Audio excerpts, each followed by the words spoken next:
Baik, Bu Evi, sebelumnya terima kasih atas kehadirannya. Dan sebelumnya kita sudah memetakan terkait aset nih, gitu ya. Asetnya seperti apa? Boleh kita diskusi gitu ya, Bu Evi ya. Menurut Bu Evi, hal-hal apa sih aset yang ada di sekolah kita nih? Gitu ya.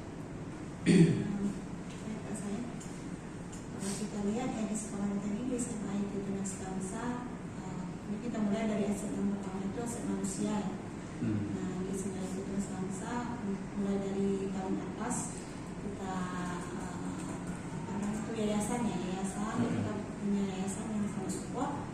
Setelah yayasan kita punya pimpinan kepala sekolah ya, kepala sekolah, kemudian ada wakil kepala sekolah serta guru-guru dari berbagai universitas, dan hampir seluruh mata pelajaran itu kita punya guru yang profesional. Itu semua itu merupakan aset manusia. Selain itu tentu ada siswa ya, nggak kegiatan sekolah kalau nggak ada siswanya. Terus ada orang tua, di belakang siswa itu ada orang tua. Kemudian yang nggak kalah penting itu juga ada tim K5 ya, Pak Yaya dan kawan-kawan. Nah, tidak akan bersih ruangan kelas kalau tidak ada orang-orang seperti Pak Yaya, Bu Sani dan Pak Dito. Itu baru dari manusia. Ada lagi aset sosial ya. Nah, guru-guru SMA itu Bangsa ini kan alhamdulillah hampir semua juga ya tergabung dalam MGP. Kemudian sekolah kita juga berada di bawah yayasan, di bawah JSUP ya. Kita berada di bawah jaringan sekolah Islam terpadu. Dan kita bekerja sama dengan Puskesmas yang rutin ya, setiap kali ada program yang mengenai kesehatan. Kemarin itu kita cek kesehatan sama cek hidup itu kemarin antigen. Nah, terus kemudian vitamin untuk aklat. Nah, aklat kan butuh vitaminnya untuk kelancaran penambah darah. Baik, menurut Bu Evi, kira-kira dari aset yang sudah kita definitifkan itu ada kemungkinan deh untuk kita buat program kedepannya berdasarkan aset? Itu mungkin banget Pak, karena kalau selama ini kan kita bikin program aja ya, kita lihat asetnya. Sekarang kita bisa menangkap dari aset dulu nih, yang baru kita program begitu. Jadi kita udah definitifkan aset yang kita punya dan juga kedepannya gitu ya, program kedepannya tentu yang kita harapkan berpihak kepada murid gitu ya. Termasuk yang terobosan kita saat ini sudah tercetus sebenarnya ya, walaupun masih ada anjir kita ya, tapi kita sudah mengusahakan. Salah satunya ya tadi ya kegiatan di bulan Ramadan gitu ya, dengan marjan kita gitu ya, dengan kegiatan anak-anak irama ya. Itu kan sudah dari anak-anak ya, dan itu sudah kita definisikan berdasarkan aset yang ada gitu ya. Baik, itu bisa kita ambil kesimpulan ya Bu Evi ya, bahwasanya aset yang kita punya kita bisa berdayakan untuk berjalannya program ke depan. Ya benar sekali Mas. Program yang tadi ya, bikin program yang memang berpihak kepada murid, kita kan mendampingin ya, alhamdulillah itu Bu lancar. Kita mendampingi mereka sesuai dengan apa yang kita dapat di program guru penggerak, guru sebagai mitra. Nah, kita tuh sudah mulai bisa. Kalau selama ini kan kita ngatur semuanya, anak yang jalanin kita ngatur gitu. Kalau sekarang anak yang merencanakan, anak yang menjalankan, anak pun ikut mengevaluasi. Nah itu karena sudah mulai menjalankan program yang student voice-nya ya, mulai dari voice, choice dan owner-nya sudah. Baik, terima kasih Bu Evi dan Pak Putra, dan juga Pak Gojali selaku kepala sekolah dan Bu Dani selaku PPK. Itu yang bisa kita tarik kesimpulan untuk kedepannya. Semoga Tunas Bangsa bisa lebih baik ya dalam memberdayakan keberpihakan kepada murid dan juga menunjang pendidikan di Indonesia. Selanjutnya saya serahkan ke Bu Dani. Terima kasih, alhamdulillah pemaparan diskusi antara Pak saya dengan Ibu Evi ini berjalan sangat mulus tentang apa yang disampaikan tentang sumber daya atau aset di dalam sekolah itu sendiri, bahwa tidak hanya aset yang ada di di sekolah, ternyata aset di Kota Depok juga luar biasa yang bisa dikembangkan dan bisa digunakan untuk keberpihakan kepada murid ya, dari mulai danau kita mungkin, setu mungkin, gedung PGRI, gedung Pramuka, itu semuanya untuk kita semuanya. Polres, Polda itu untuk keberpihakan kepada murid. Ternyata kita juga baru tahu sekarang ya, setelah melakukan pembelajaran PGP, ada biotik, ada abiotik ya kan. Yang kita tahu biotik sama abiotik itu pelajaran IPA, ya kan? Iya betul ya. Ternyata sekarang biotik sama abiotik masuk ke dalam aset. Nah ini kan pembelajaran yang luar biasa. Artinya kedepannya itu banyak hal yang sangat berpihak kepada murid untuk kelangsungan perkembangan pendidikan bangsa kita secara menyeluruh ya Bapak Ibu ya. Nah untuk itu kita beralih nih kepada Bapak Kepala Sekolah untuk mau bukan wawancara sih Pak, kita bincang-bincang ringan gitu. Bincang-bincang ringan seputar apa yang disampaikan sama Pak saya kita melakukan persamaan persepsi antara Bapak saya dengan Bapak Gojali lah ya. Gitu. Yang tadi yang sudah disampaikan oleh Pak saya begitu banyak Pak. Aset biotik dan abiotik yang dipunyai oleh SMA IB Tunas Bangsa terkait itu Pak.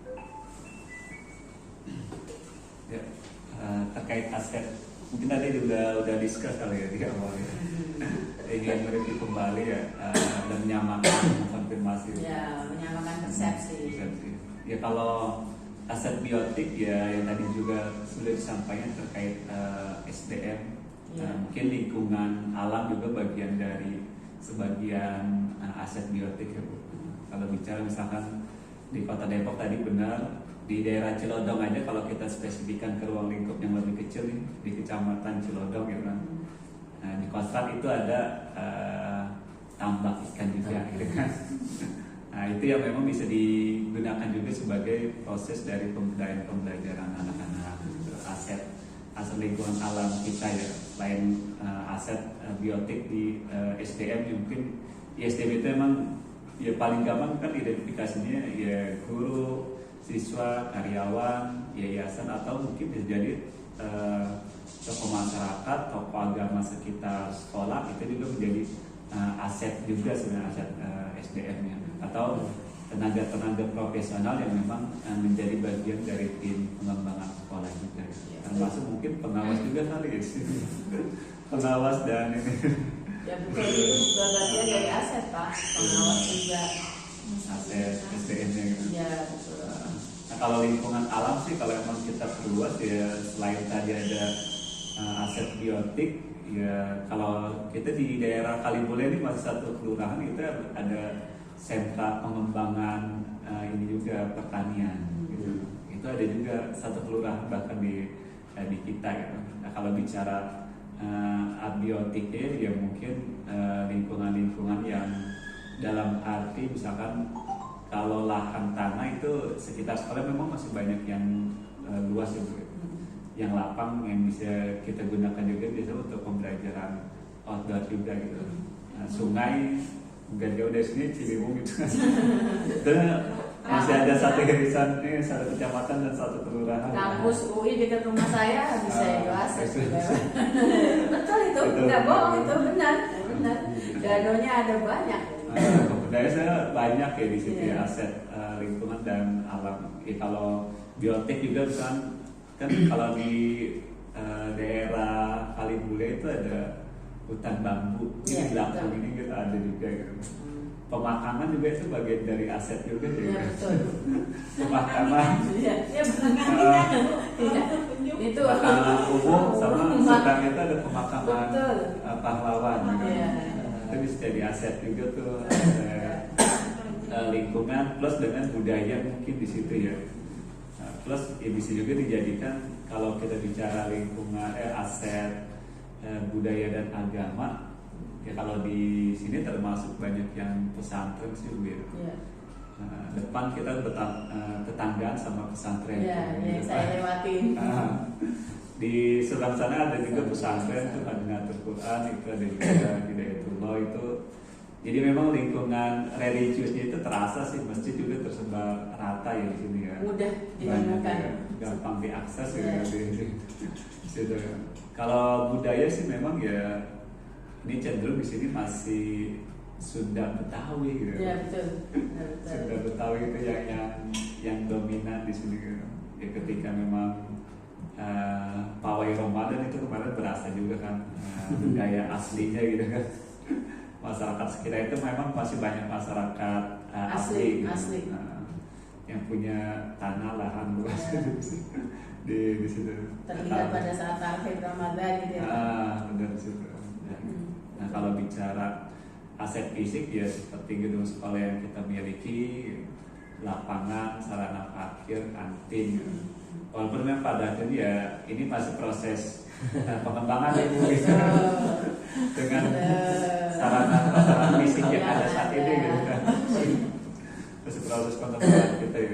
Ini tentunya nanti emang kebijakan wewenang banyak pengembangan aset ini di yayasan. Ya, betul. Nah, kalau di aset politik ya kita dalam hal ini kan ada hubungan atau ya interaksi yang intens juga sih ketika memang melakukan ini ya, pembelajaran outdoor gitu, seperti kunjungan ke DPRD gitu.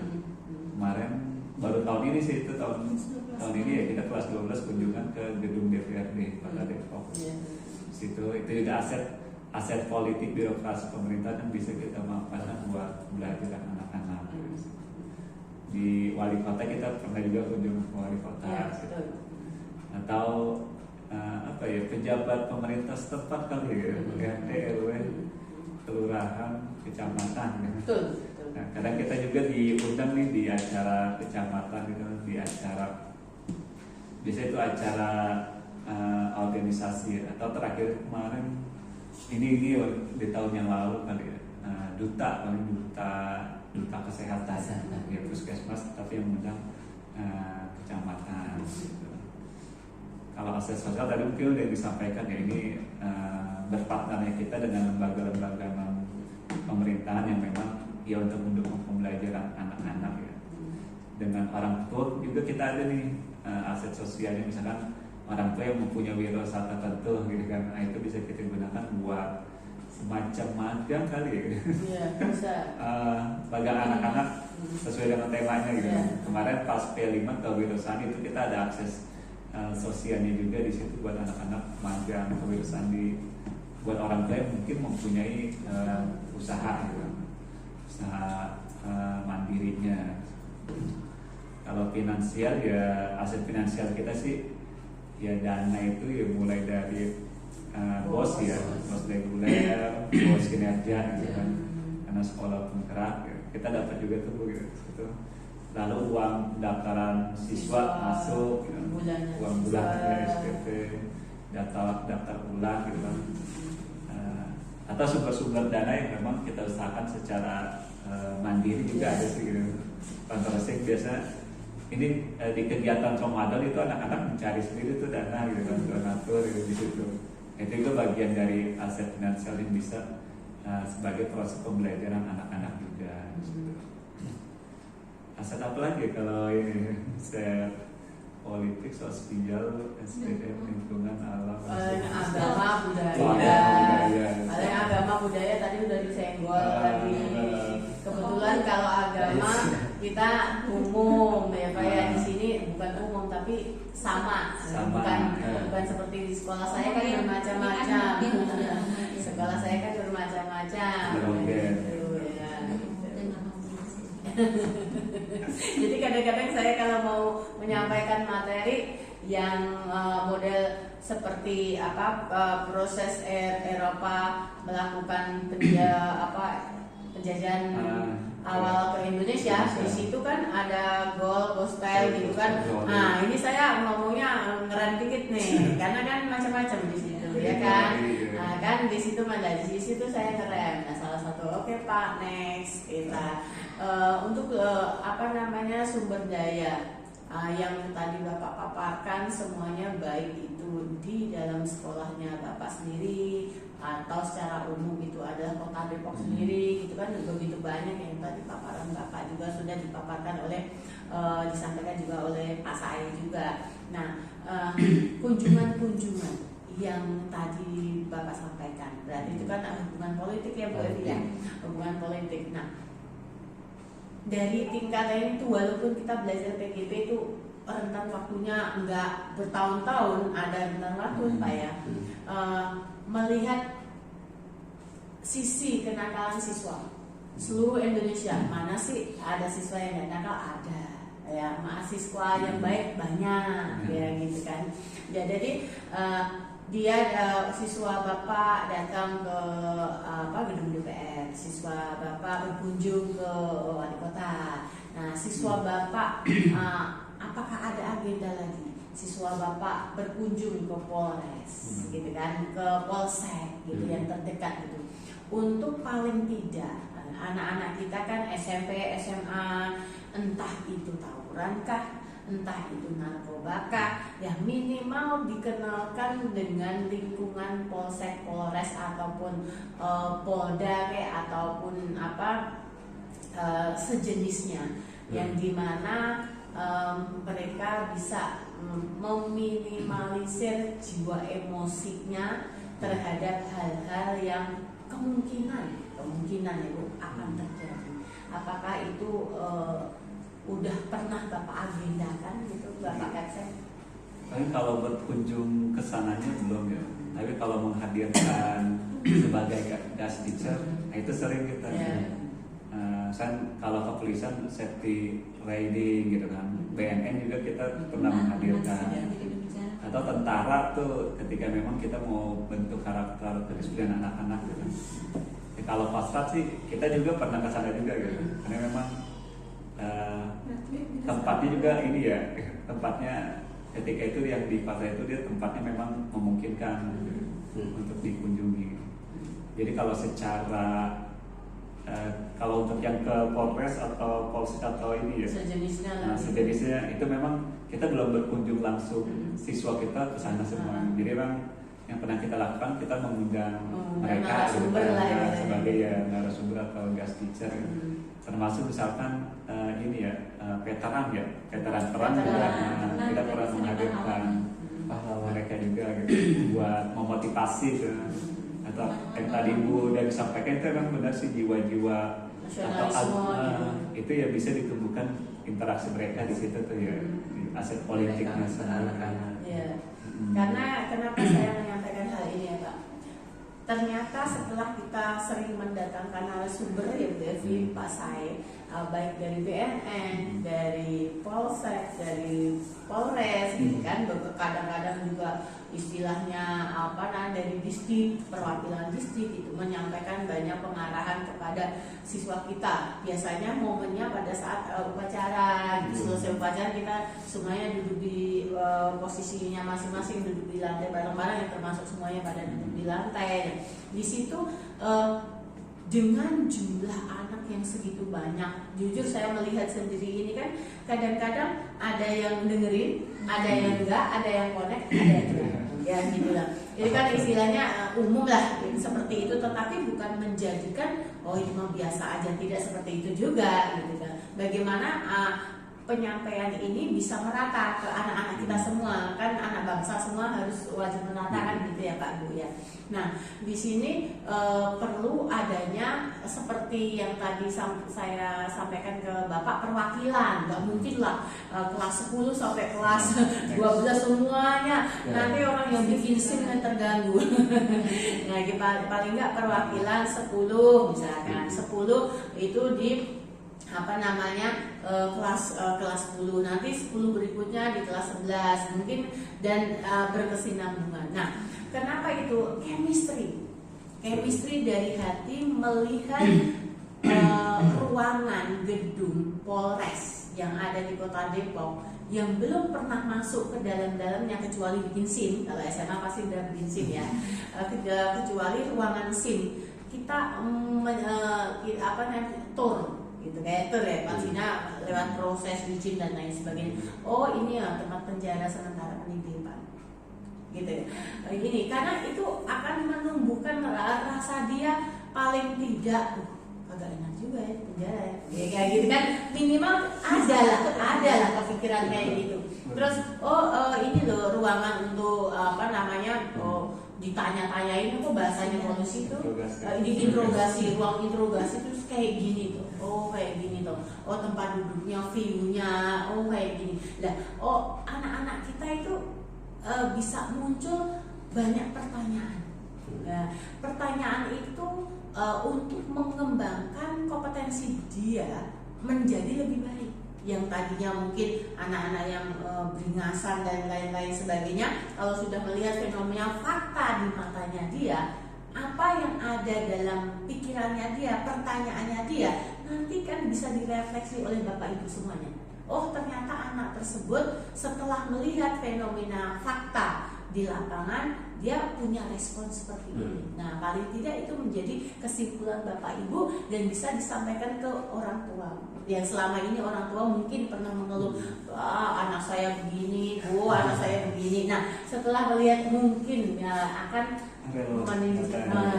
kayak gitu Pak, korelasinya, outputnya gitu. Karena saya pernah membawa anak-anak ke situ gitu, kan tempat kan ada anak-anak yang di penjara bukan ya, penjara titipan tuh di bawah di Polres itu kan ada tuh penjara bawahnya tuh. Nah ya gitu yang saya bawa ke sana kan pastinya perwakilan asli saya tepuk karena kan kita ada misi ke sana gitu.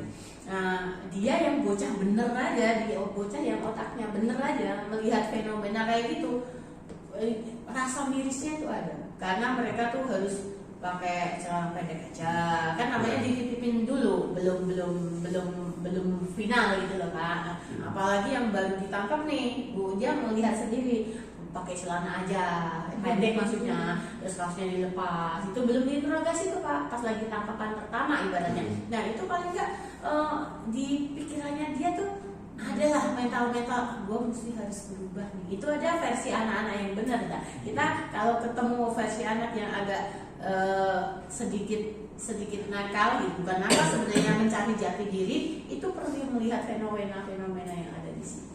Menurut capaian dan pendapat dan motivasi yang ada di PGP seperti itu. Bagaimana menurut Bapak Gojali sebagai kepala sekolah? Itu bagus banget. Jangan kan salah satu